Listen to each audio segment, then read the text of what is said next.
যে একজন মানুষ যখন বিবাহ করলো আর তারপরে সে তার স্ত্রীর কাছে প্রবেশ করে প্রথম বাসর রাতে, তখন তার জন্য কি করণীয়? বলছেন তার জন্য সুন্নত হচ্ছে যখন তার স্ত্রীর কাছে বাসর রাতে প্রবেশ করবে তার সাথে নম্র আচরণ করবে এবং প্রেম বিনিময় করবে, যাতে করে ভালোবাসা সম্প্রীতি দ্রুত বৃদ্ধি পায় এবং একজন অচেনা মানুষ যেন আর অচেনা না থাকে। লেখক বলছেন যেমন নবী সাল্লামের আদর্শ হচ্ছে যে দুধ পরিবেশন করা।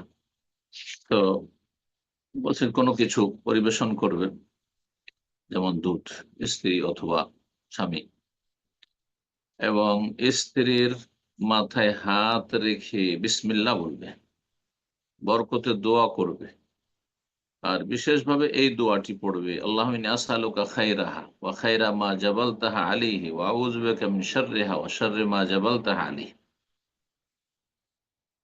হে আল্লাহ, আমি এই স্ত্রীর কল্যাণ কামনা করি, ওয়া খায়রা মা জাবালতাহা আলাইহি, আর যেই কল্যাণের ওপর একে সৃষ্টি করেছ তার কল্যাণ চাই। ওয়া আউযু বিকা মিন শাররিহা, এর যদি কোনো অনিষ্ট খারাপই থাকে তার থেকে আশ্রয় গ্রহণ করছি তোমার। অমিন শাররি মা জাবালতাহা আলাইহি, আর যেই খারাপ প্রকৃতির উপর তাকে হয়তো সৃষ্টি করেছে বা তার মধ্যে খারাপ কিছু প্রকৃতি রয়েছে, স্বভাব রয়েছে, তার অনিষ্ট থেকে আমি আশ্রয় কামনা করছি।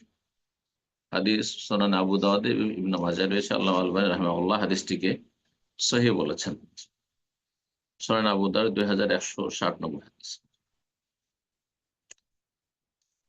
তারপরে সুন্নত হচ্ছে একসাথে দুইজন জামাত করে 2 রাকাত সালাত পড়বে, এই নফল সুন্নাত সালাত পড়বে। সামনে স্বামী দাঁড়াবে, পেছনে স্ত্রী দাঁড়াবে, পাশাপাশি নয় বা একটু সামান্য পিছনে নয়, পুরোপুরি যেমন কাতার হয়।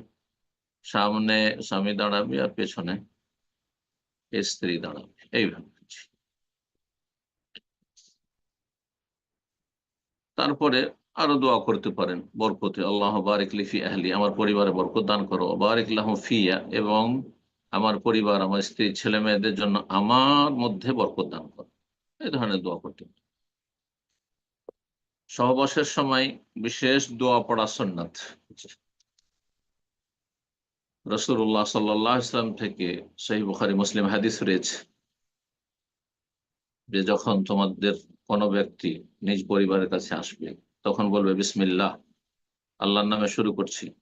আল্লাহ জান্নাবিনা শয়তান, আল্লাহ আমাদেরকে শয়তান থেকে দূরে রাখো, আমাদেরকে শয়তান থেকে দূরে রাখো, স্বামী স্ত্রীকে। জান্নাবি শয়তান আমার রাযাকতানা, এবং শয়তানকে দূরে রাখো, আমাদেরকে যা সন্তান সন্ততি আমাদের রিজিক হিসাবে দেবে, দান করবে, তা থেকে শয়তানকে, শয়তান অনিষ্টকে দূরে রাখো।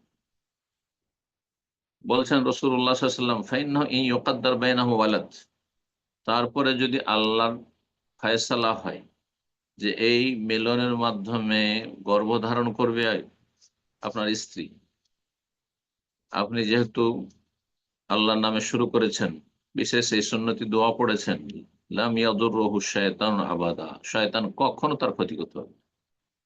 শয়তান আপনার সন্তানের দিন দুনিয়ার ক্ষতি করতে পারবেন না, বড় ধরনের যাতে সর্বনাশ হয়ে যায়। সুতরাং প্রত্যেক পুরুষ বিশেষভাবে, আর ওলামারা বলেছেন যেহেতু বাহ্যিক মনে হচ্ছে যে হাদিসে শুধু পুরুষের কথা রয়েছে, কিন্তু স্ত্রীও পড়ে নেবে। জি।